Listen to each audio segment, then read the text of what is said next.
Si alguna vez has llegado al final del día con la sensación de que llevas meses, incluso años, repitiendo el mismo ciclo de empezar con fuerza, perder el ritmo y volver a empezar desde cero, lo que estás a punto de escuchar está escrito para ti.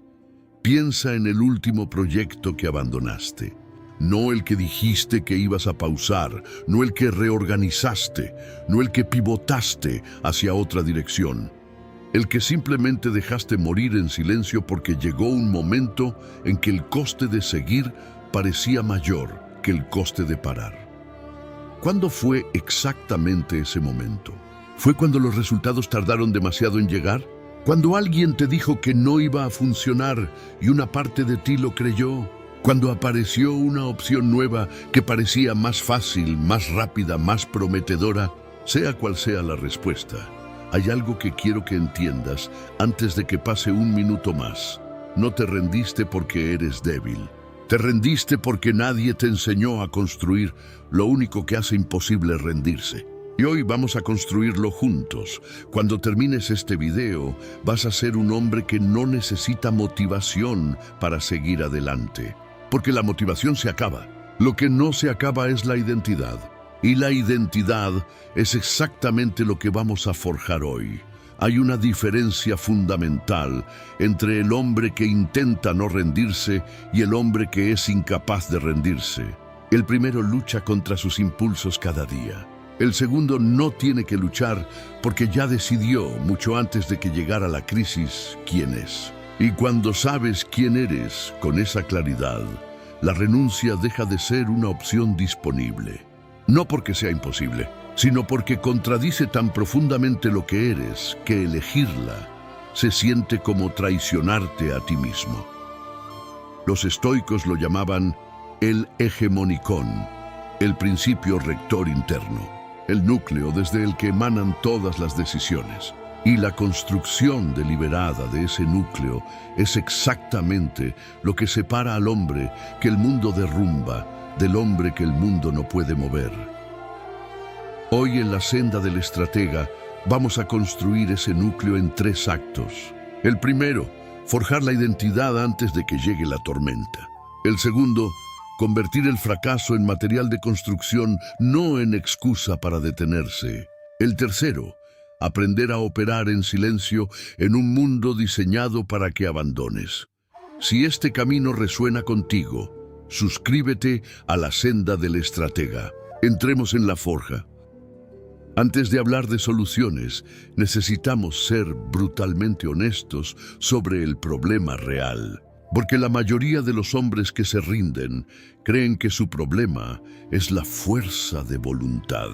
Creen que si tuvieran más disciplina, más energía, más motivación, seguirían adelante. Y eso es exactamente lo que los mantiene atrapados. Porque están intentando resolver con fuerza bruta lo que es un problema de arquitectura. No te rindes porque te falta fuerza. Te rindes porque no tienes una identidad definida que resista la presión. Y la identidad no es algo que se improvisa en el momento crítico. Es algo que se construye mucho antes, en las decisiones pequeñas y aparentemente insignificantes de los días ordinarios. El mundo moderno tiene además 3 mecanismos específicos que han convertido la rendición en el comportamiento por defecto del hombre contemporáneo. El primero es la cultura del pivote.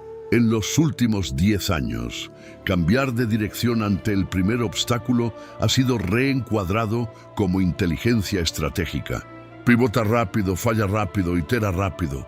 Esta filosofía tiene su lugar en contextos muy específicos, pero aplicada como principio de vida, se convierte en una autorización permanente para abandonar en cuanto aparece la incomodidad. El hombre que pivota ante cada obstáculo no está siendo inteligente, está siendo cómodo, con una etiqueta más sofisticada. El segundo mecanismo es la comparación instantánea. Las redes sociales te muestran en tiempo real los resultados de otros sin mostrarte el proceso. Ves el negocio que funcionó, no los 3 años de trabajo invisible que lo precedieron. Ves el cuerpo transformado, no los 1000 entrenamientos que nadie fotografió. Y esa distorsión sistemática hace que tu propio proceso, lento, imperfecto y sin audiencia, parezca un fracaso, cuando en realidad es exactamente lo que debería parecer en esta fase. El tercer mecanismo es la dopamina de la novedad. Cada nueva idea, cada nuevo proyecto, cada nuevo comienzo genera una descarga de energía y entusiasmo que el cerebro registra como progreso. Empezar se siente como avanzar, y ese subidón es tan satisfactorio que muchos hombres han desarrollado sin saberlo una adicción a los comienzos que hace imposible la persistencia real. Coleccionan inicios. Nunca llegan a nada. Los estoicos tenían una palabra para describir la causa raíz de todo esto: acrasia, la debilidad de voluntad que te lleva a actuar contra tu propio juicio. Aristóteles la estudió en profundidad y llegó a una conclusión que 2000 años después sigue siendo la más precisa. La acrasia no se resuelve con más fuerza de voluntad. Se resuelve con mayor claridad sobre quién quieres ser. Porque cuando la identidad es sólida, la voluntad no tiene que trabajar. El carácter hace el trabajo solo. El primer paso no es esforzarse más, es decidir con una precisión que nunca has tenido antes quién eres cuando nadie te está mirando y nadie te está aplaudiendo. Esa decisión es el único cimiento sobre el que se puede construir algo que dure. Primer acto: la identidad como ancla. La pregunta más importante que puedes hacerte no es ¿qué quiero conseguir? Es ¿quién quiero ser? Porque los objetivos cambian, las circunstancias cambian, los recursos cambian, pero la identidad, cuando está bien forjada, es el único elemento que permanece constante a través de todas las tormentas. Piensa en cómo describes tus proyectos cuando los abandonas. No era el momento adecuado. Las circunstancias cambiaron. Aprendí que necesitaba otro enfoque. Todas esas frases pueden ser verdad, pero pregunta con más honestidad. ¿Serían verdad igual si hubieras definido con precisión quién eres tú en relación a ese proyecto? ¿O el hombre que definiste ser no habría encontrado la manera de seguir? Catón el joven es el ejemplo histórico más puro de identidad como ancla que la historia romana nos ha dejado. En el año 46 a.C., después de la batalla de Tapso, la causa republicana contra Julio César estaba definitivamente perdida. César había aplastado a las fuerzas senatoriales y ofreció perdón público a todos los que se rindieran, incluido Catón.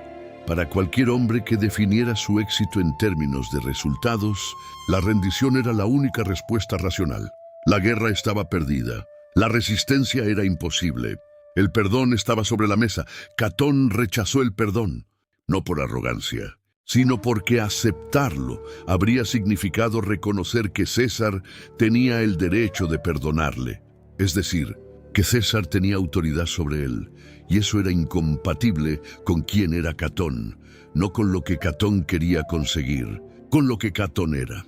Esa noche en Útica, Catón releyó el Fedón de Platón, el diálogo sobre la inmortalidad del alma, y luego tomó la decisión que consideraba coherente con quien había decidido ser toda su vida.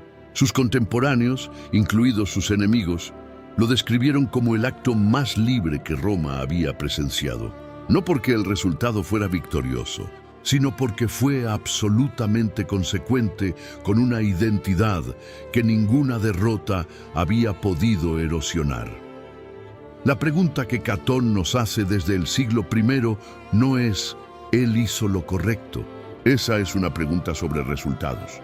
La pregunta real es ¿tú tienes una identidad tan clara que, en el peor momento posible, seguirías siendo exactamente quien decidiste ser? ¿O tu identidad depende de que las cosas vayan bien? La construcción práctica de la identidad como ancla requiere 3 elementos concretos.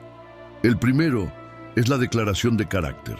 No una lista de objetivos, sino una descripción precisa del tipo de hombre que eres, escrita en presente, no en futuro. No quiero ser disciplinado. Soy el tipo de hombre que vuelve cada día a su obra, independientemente de lo que ocurrió ayer. La diferencia parece semántica.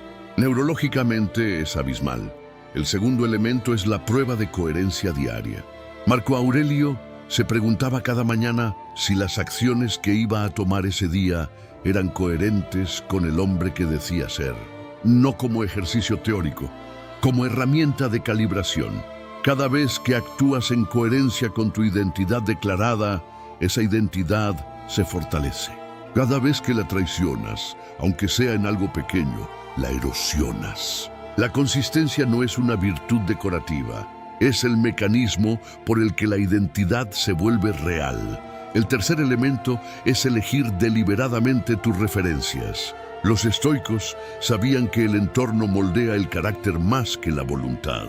Por eso, Marco Aurelio llenaba sus meditaciones de referencias a hombres que admiraba: Apólono, Catulo, su padre adoptivo Antonino Pío.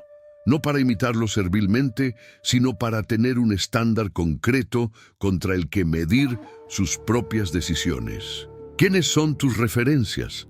¿Qué tipo de hombre tienes ante los ojos cuando tomas las decisiones difíciles? Segundo acto, el fracaso como material de construcción. Aquí viene algo que la industria del desarrollo personal lleva décadas estropeando. Cada vez que alguien te dice que el fracaso es una bendición disfrazada, que todo pasa por algo, que cada obstáculo es una oportunidad, te está dando un calmante cuando necesitas una herramienta. El positivismo barato sobre el fracaso no te enseña a usarlo, te enseña a soportarlo. Y soportar no es lo mismo que construir. Los estoicos no tenían una actitud positiva hacia el fracaso, tenían una actitud técnica. Para ellos el fracaso no era ni bueno ni malo en sí mismo, era información. Y la información tiene un solo uso correcto: recalibrar sin abandonar la dirección. Séneca pasó 8 años exiliado en la isla de Córcega por una acusación que muy probablemente fue fabricada por la emperatriz Mesalina. 8 años alejado de Roma, de su círculo intelectual, de su carrera, de todo lo que había construido. Para cualquier hombre que midiera su valor por su posición social, ese exilio era una destrucción. Para Séneca fue el periodo en que escribió algunas de sus obras más importantes. Desarrolló con más profundidad su filosofía estoica y forjó el carácter que después le permitiría enfrentar la muerte ordenada por Nerón, con una serenidad que sus contemporáneos describieron como sobrenatural. Séneca no dijo que el exilio era una bendición. Escribió cartas en las que reconocía el dolor, la injusticia, la pérdida. Pero añadió algo que cambia todo: recede in te ipse, retírate dentro de ti mismo. No como resignación, sino como estrategia. Porque el hombre que no puede ser derrotado en su interior es el hombre que ninguna circunstancia externa puede detener definitivamente. El exilio de Séneca no fue un accidente en su biografía. Fue el horno en el que se forjó la parte más duradera de su obra. Y eso no es positivismo, es la descripción precisa de lo que ocurre cuando un hombre con identidad sólida enfrenta el fracaso, no lo supera, lo usa. El mecanismo práctico para convertir el fracaso en material tiene 3 pasos que los estoicos practicaban sistemáticamente. El primero es la separación radical entre el hecho y la narrativa. Algo ocurrió. Eso es el hecho. Lo que ese hecho significa sobre ti, sobre tu futuro, sobre tus posibilidades, eso es la narrativa. Y la narrativa es completamente tuya. Puedes elegir una que te destruya o una que te construya. No es optimismo, es decisión. El segundo paso es la extracción de información precisa. No, ¿por qué me pasó esto? Que es una pregunta que busca sentido emocional, sino ¿qué información concreta y accionable me da este resultado sobre lo que necesito ajustar? La diferencia entre esas 2 preguntas es la diferencia entre un hombre que rumia el fracaso y un hombre que lo procesa. El tercer paso es la reincorporación inmediata. Séneca escribió: Nusquam es qui ubique es. El que está en todas partes no está en ninguna. El hombre que después del fracaso se dispersa en la queja, en el análisis infinito, en la búsqueda de culpables, pierde el único recurso que importa, el tiempo presente en el que puede actuar. La reincorporación inmediata, volver al trabajo aunque sea imperfectamente, aunque sea con menos energía, es el acto que convierte el fracaso en material en lugar de en lápida. Tercer acto, el silencio estratégico en el mundo del ruido. Vivimos en la época del ruido más ensordecedor que la historia humana ha producido. No ruido acústico, ruido de opinión, de comparación, de validación, de retroalimentación instantánea. Y ese ruido tiene un efecto muy específico sobre la capacidad de persistir. Hace imposible el trabajo profundo y lento que es el único que produce resultados reales. Piénsalo con honestidad. ¿Cuántas veces has compartido un proyecto antes de que estuviera listo y esa exposición prematura lo mató? Y no porque la crítica fuera devastadora, sino porque la respuesta tibia, el interés moderado, la indiferencia de la mayoría, te quitó la energía que necesitabas para seguir construyendo en el oscuro. El trabajo que aún no ha probado nada necesita protección. La exposición prematura es una de las formas más comunes en que los hombres sabotean sus propios proyectos sin darse cuenta. Marco Aurelio escribió sus meditaciones durante casi 2 décadas. Nadie las leyó mientras él vivía. Nadie le dio retroalimentación, nadie le dijo que iba por el buen camino, nadie validó su proceso. Escribió para sí mismo, como herramienta de calibración personal, sin ninguna expectativa de audiencia. Y lo que produjo en ese silencio total es uno de los documentos de filosofía práctica más influyentes que jamás se han escrito. 2000 años después, todavía en impresión en decenas de idiomas, Epicteto lo enseñaba explícitamente. Evita hablar de tus progresos con quien no está en el mismo camino. No por arrogancia, sino porque el progreso real es frágil en sus primeras fases y la opinión no solicitada, aunque sea bien intencionada, puede destruir exactamente lo que necesita tiempo para consolidarse. Los estoicos llamaban a esto la protección del hegemonicón. El principio rector interno no debe ser expuesto a voces que no entienden lo que estás construyendo. En el mundo moderno, esto tiene una implicación práctica muy concreta. No todo merece ser publicado, compartido ni explicado. La obsesión con documentar el proceso, con construir en público, con mostrar el trabajo antes de que esté listo, es una de las trampas más específicas de esta época. No porque la transparencia sea mala, sino porque confunde la audiencia con el propósito. Y cuando el propósito depende de la audiencia, muere con ella. El silencio estratégico no es aislamiento, es selección. El hombre que practica el silencio estratégico no es el que no habla con nadie.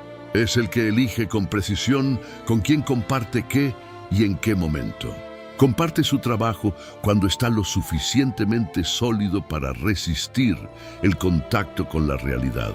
Comparte su proceso solo con quienes entienden el proceso. Y mantiene para sí mismo la parte más íntima y vulnerable de lo que está construyendo, hasta que ese trabajo puede hablar por sí solo. Catón el joven era conocido por hablar poco y actuar mucho. Plutarco documenta que sus contemporáneos lo consideraban extrañamente silencioso para un hombre de su posición. Él lo explicaba así: nunca me arrepiento de lo que no digo. Me arrepiento frecuentemente de lo que sí digo. En una época donde la capacidad de hablar con fluidez sobre cualquier cosa, en cualquier momento, es tratada como virtud, el silencio selectivo es el acto más contracultural y más poderoso que un hombre puede practicar. Conclusión: la asquesis, el entrenamiento invisible que construye lo que dura. Todo lo que hemos visto converge en un concepto que los estoicos consideraban la práctica central de la vida filosofía, la asquesis. Normalmente traducida como disciplina o práctica, La asquesis es algo más específico y más exigente. Es el entrenamiento deliberado en condiciones de dificultad, sin audiencia, sin garantía de resultado, sostenido únicamente por la claridad sobre quién quieres ser. La diferencia entre la asquesis y la disciplina ordinaria es crucial. La disciplina ordinaria necesita motivación para sostenerse. La asquesis no necesita motivación porque no depende del estado emocional del momento. Es simplemente lo que el hombre que has decidido ser hace, independientemente de cómo se sienta, de cuánto durmió, de si el día anterior fue bueno o malo, de si alguien lo verá o no. Vamos a diseñar un plan práctico de la asquesis mediante 5 compromisos. El primer compromiso es la obra antes que el mundo. Cada día, antes de abrir el teléfono, antes de consumir cualquier opinión externa, trabajas en tu obra. Aunque sean 20 minutos, aunque estés cansado, aunque no tengas ganas. Ese acto primero, realizado en silencio y sin audiencia, es el voto diario por la identidad que has declarado. El segundo compromiso es la regla de los 90 días sin evaluación de resultados. Una de las principales razones por las que los hombres abandonan es que evalúan demasiado pronto. Miden los resultados antes de que el proceso haya tenido tiempo de producirlos y concluyen que no funciona cuando en realidad no han dado tiempo suficiente para que funcione. 90 días de ejecución pura, sin juzgar los resultados, solo ejecutando. Al cabo de 90 días tienes datos reales. Antes de eso tienes solo impaciencia. El tercer compromiso es el diario de recalibración. No un diario de gratitud, ni un registro de éxitos. Un diario técnico con 3 preguntas. ¿En qué fallé hoy en relación a quién dije que era? ¿Qué información concreta obtengo de ese fallo? ¿Qué ajuste específico hago mañana? Marco Aurelio practicó esto cada noche durante décadas. Sus meditaciones son exactamente ese diario. No una obra teórica, un cuaderno de trabajo de un hombre que se tomaba en serio el proceso de convertirse en quien quería ser. El cuarto compromiso es la protección activa del silencio. Elige con precisión una franja de tiempo cada día en la que no hay notificaciones, no hay redes, no hay opinión externa. Ese silencio no es vacío, es el espacio donde el trabajo profundo ocurre. Epicteto lo llamaba retirada al interior, el lugar donde la voz que más importa, la tuya, puede finalmente oírse por encima del ruido. El quinto y último compromiso es la perspectiva del legado. Memento Mori no es una invitación a la tristeza, es la herramienta más efectiva para eliminar lo superfluo. Cuando recuerdas que el tiempo es finito, la pregunta relevante deja de ser «¿tengo ganas hoy?» y se convierte en «¿este día, esta hora, este momento son coherentes con la obra que quiero dejar?» Esa pregunta, sostenida con honestidad, hace que la mayoría de las excusas para no trabajar se disuelvan solas. En el año 174 después de Cristo, Marco Aurelio estaba acampado en las orillas del Danubio en medio de una guerra que duraba ya 6 años. Había sobrevivido a una pandemia que había matado a millones, a la traición de su general de mayor confianza, a la muerte de varios de sus hijos. Esa noche, en su tienda de campaña, escribió estas palabras en el diario que nadie iba a leer. El obstáculo en el camino se convierte en el camino. Nunca dejes que nada te impida actuar con justicia y aceptar lo que ocurre con ecuanimidad. No lo escribió para inspirar a nadie. Lo escribió para recordarse a sí mismo, en uno de los momentos más difíciles de su vida, quién había decidido ser. Y al día siguiente se levantó y siguió construyendo. Eso es todo lo que el hombre que nunca se rinde hace diferente. No tiene más fuerza, no tiene menos miedo, no tiene garantías de que va a funcionar. Simplemente sabe quién es con tanta claridad que dejar de avanzar contradice algo demasiado profundo en él para ser una opción real. Ese hombre no nace, se forja. Y la forja, como siempre, ocurre en el calor de los días en que nadie te ve, nadie te aplaude y todo en ti quiere parar. Precisamente en esos días. Si esta sabiduría ha resonado en tu interior, suscríbete y camina con nosotros en la senda del estratega. Cada lección es una piedra más en el templo que estás construyendo. Soy el estratega. Mantente firme, mantente inquebrantable. Nos vemos en la próxima senda